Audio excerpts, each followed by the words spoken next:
this reading, we will going to have general reading and message you need to hear right now. So let's see the energy first. So, general reading and message you need to hear right now. Ano nga ba yung gusto sabihin sa'yo ng iyong guardian angel? Ano yung mga upcoming events, blessings, at mga dapat mong iwasan right now? Okay. So, success,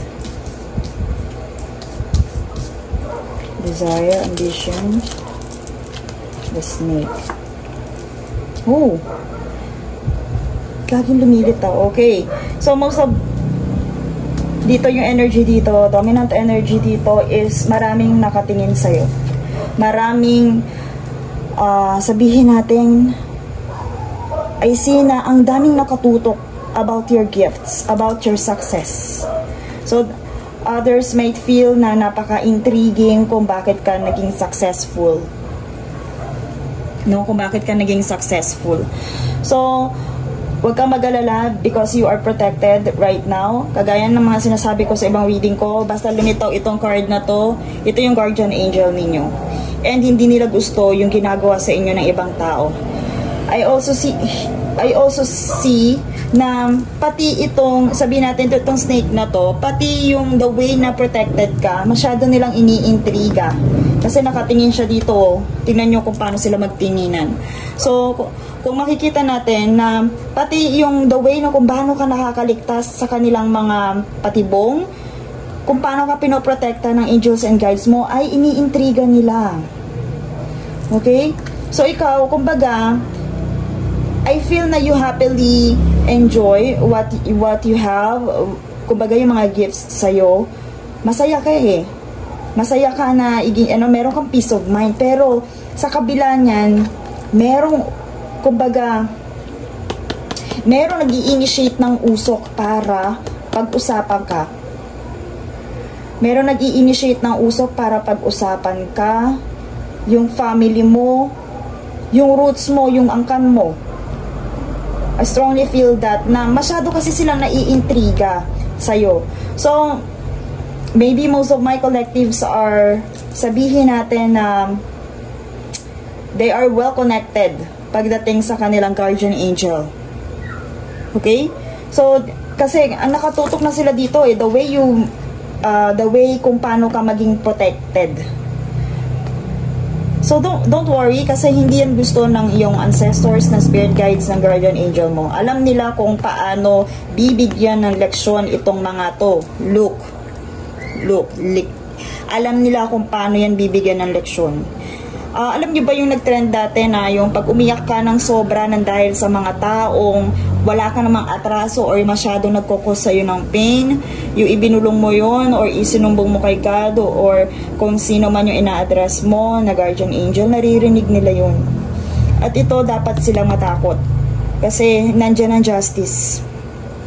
Ibibigay sa'yo yon ng yung guardian angel. And happily to know na ikaw naman, patuloy ka pa rin sa ginagawa mo. Sa you radiant more happiness, warmth, and success. Despite dito sa nangyayaring to. Kumbaga ito is spiritual realm. Pwedeng nararamdaman mo rin, pwedeng hindi. Pero ito yung mga, siguro, diba, sabi natin kanina, what you need to know. Ayan, ganyan. Pinag-uusapan ka ng mga tao sa likod mo. Okay? Pinag-uusapan ka ng mga tao sa likod mo. And kung paano ka naging blessed, naging successful, kung paano ka naliligtas, palagi, lagi kang saved by the bell. Paano nangyayari sa'yo yun? Okay? So, I also hear na nanghihikayat sila. Also hear na nandodominant sila dito sa part na to. Kumbaga, gusto nilang paramihin. Gusto nilang paramihin kung paano. Alam nyo, ang lalakas ng loob ng mga ganitong tao. Yung ultimo yung kung paano ka naging blessed, kung paano ka, sabihin natin kung paano ka connected sa yung guardian angel, pati yung pinakikialamanan nila. You know, kumbaga hindi, akala siguro, parang ang dating dito sa energy na to, parang hindi nila masyado sinuseryoso. Akala nila ganun-ganun lang. Yung ganitong, kumbaga, ganito lang kalabanin. Yung source mo. Or sabihin natin, yung protector mo. Kasi pati yun, ginagawa nilang topic. Ginagawa nilang intriga. Kung paano ka nagiging blessed, kung paano ka nagiging protected, kung paano ka naliligtas palagi. Kasi sila, kumbaga, nagtataka sila, bakit? Bakit palaging naliligtas to? Despite dun sa mga ginagawa nila. Bakit kaya?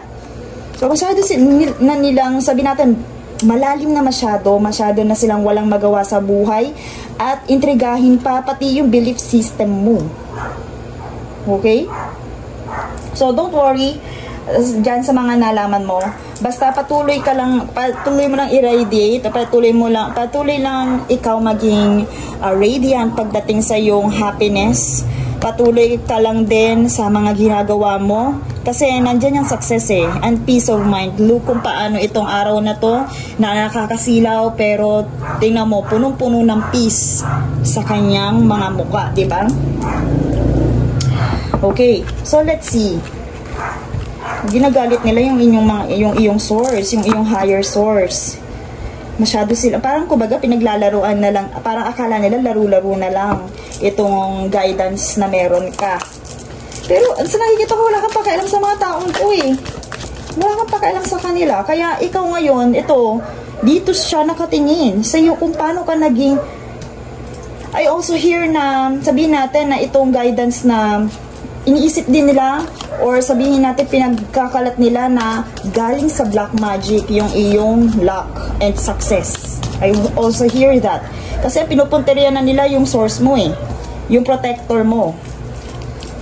Okay? Yung mga walang magawa. Pero, yun nga, kagaya ng paulit-ulit kong sinasabi, I believe dito, kumbaga humanga ako sa part na to na wala akong pakialam sa kanila. Yan, okay. So, yan yung mga taong nagkokos ng conflict, yung mga taong ayaw magbago. Kumbaga kung ano yung nasa isip nila, ayaw nilang baguhin. Okay? And then, eto, I also hear na kung ano man to darating sa inyo, na pagsisisihan nila mga bagay na to. Yung conflict na dinulot nila dito sa situation na to sa'yo, yung paglalagay nila ng obstacles and challenges sa'yo, pagsisisihan nila to. Ito ay magiging nostalgic na lang para sa kanila, lahat ng mga ginawa nyong kabutihan sa kanila. Sabihin natin na babalik-balikan nila yun, or pwedeng panggagaslight to. If ever na ikaw ngayon ay naglagay ng boundaries, wala ka ng pakialam, wala ka ng pakialam sa kanila, kumbaga nineglect mo na sila, wala ka ng pakialam, mayroon apathy, wala ka ng pakialam sa kanila. Dito, pwedeng ibalik nila palagi yung samahan ninyo kung paano ka nakisama sa kanila. Pwede nilang ipambalik yun sa'yo. Kasi dito pwede nilang ibalik palagi yon, yung nakaraan ninyo, yung reunion, yung joy, yung pleasure, yung comfort na meron kayo before. Ayan nakatapat siya sa snake yung nostalgic. Ito is a form, pwede natin sabihin na panggagaslight din, na parang isisi sa'yo na okay yung pinagsamahan nyo before, bakit ngayon wala ka ng pakialam. But itong conflict and disagreements na to, yung tension na binigay nila sa inyo, hindi to mapapatawad ng yung spirit guides. May leksyon to. The karma knows the address. Okay? Tandaan nyo yan, the karma knows the address. The karma knows the address. Kumbaga, alam ni universe kung kanino nang galing itong mga challenges and obstacles na idinulot ng taong to. Hindi man tayo mag-name drop, alam niya kung kanino yan babalik. Okay? Kaya kung alimbawa may mga kapwa ka na nagkokos sa'yo ng stress, the karma knows its address. Okay?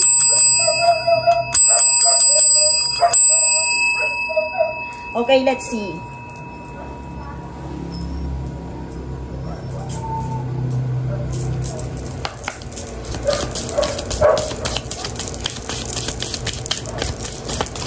So, good thing na wala kang pakialam sa mga taong to sa nagbibigay sa'yo ng obstacles.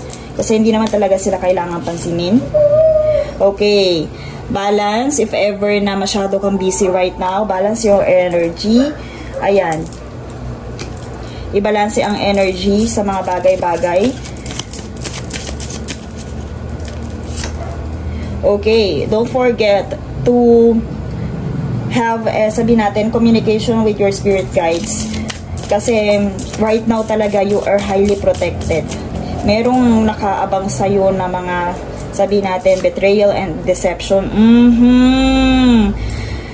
You are protected, okay? And also, sabihin natin, kung ikaw man ay spiritual, may spiritual gifts or sabihin natin empaths or meron kang palagay ko ano talaga, malapit ka sa yung guardian angel, malapit sa iyo yung iyong spirit guides.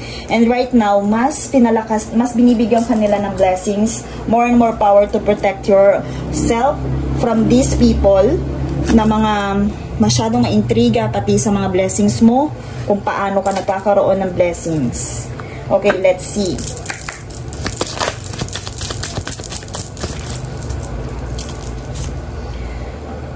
Okay, you are just getting started. Okay, napakaganda, di ba?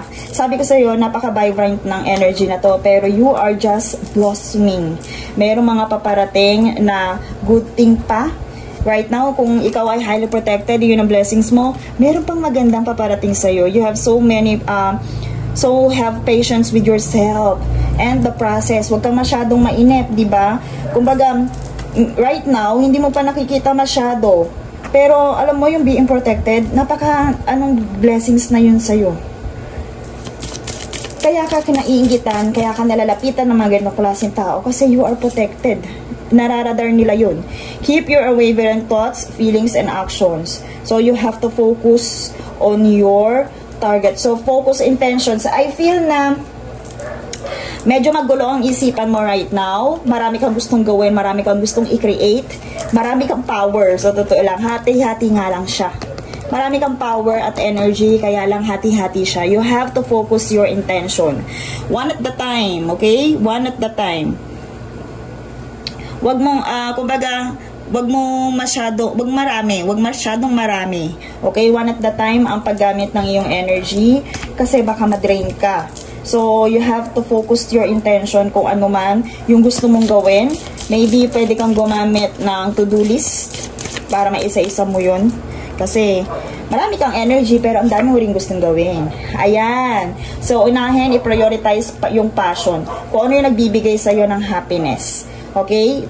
Be honest with yourself. Ano ba talaga yung heart's true desire mo? Yun muna yung i-priority mo. So, dito napakaganda ng messages sa atin. You are just starting right now. Huwag mo sayangin yung energy mo. Sasabihin natin, ang dami yung pinaglalagyan, pinagtatapunan. Just focus. Focus, laser focus ang kailangan mong i-apply. Laser focus.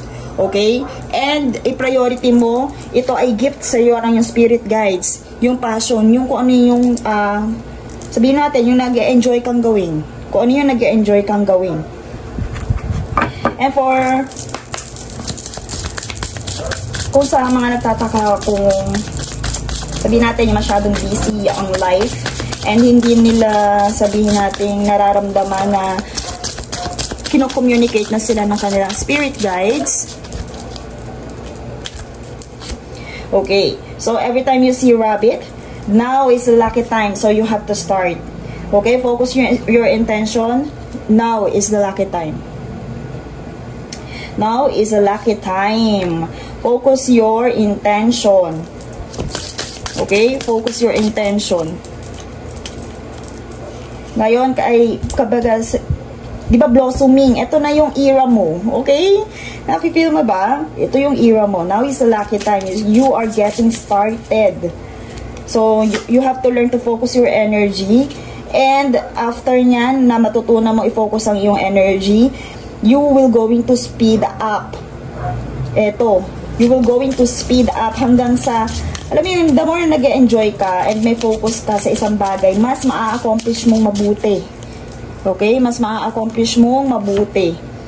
Take time out. Ayan. So, eto ha, yung sinabi ko kanina, yung energy dito, sobrang dami, sobrang, sobrang dami, sobrang energetic.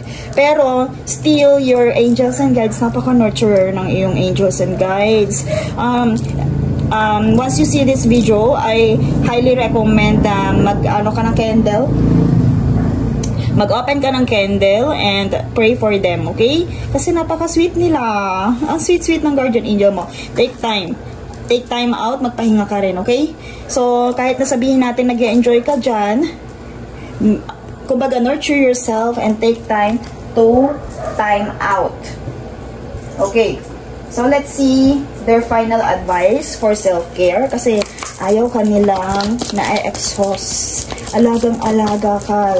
Yung mayon, kahit sabihin mo hindi halata, wala naman po akong mga kaibigan, walang nagmamahal sa akin ng totoo, you are highly protected with your angels and guides. Isipin mo sila. Totoo sila at nag-e-exist sila. Okay? Ayan! Sabi ko na nga ba, ang dami mong energy. Your angels and guides wants you to rest. Okay? Wants you to rest. Mag-rest ka. Kumbaga, ma-accomplish mo rin ang mga bagay-bagay. Masyado ka yata maraming energy right now. Or, sabihin natin wala kang focus. Okay? Mag-rest ka. I-accomplish ang isang bagay and then rest. Okay? And, ayan. Huwag ka kasing magmadali. Baka nagmamadali ka sa mga goals mo sa buhay. So, let's see kung may abundance, may pera ba na darating ngayon?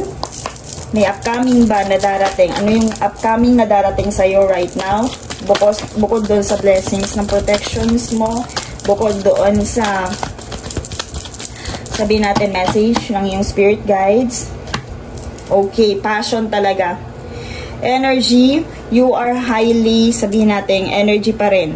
Nandito pa rin, vibrant energy pa rin, and wands with passion. Talagang your passion speedy up. Hindi natin gagawa mo talaga kung ano yung nag-enjoy mong gawin. And that is, sabihin natin, big blessings to you. Na this time, ito na yung start para magawa mo yung mga bagay na mag-enjoy ka. Okay? And that's all for this reading. Thank you so much and see you in my next one.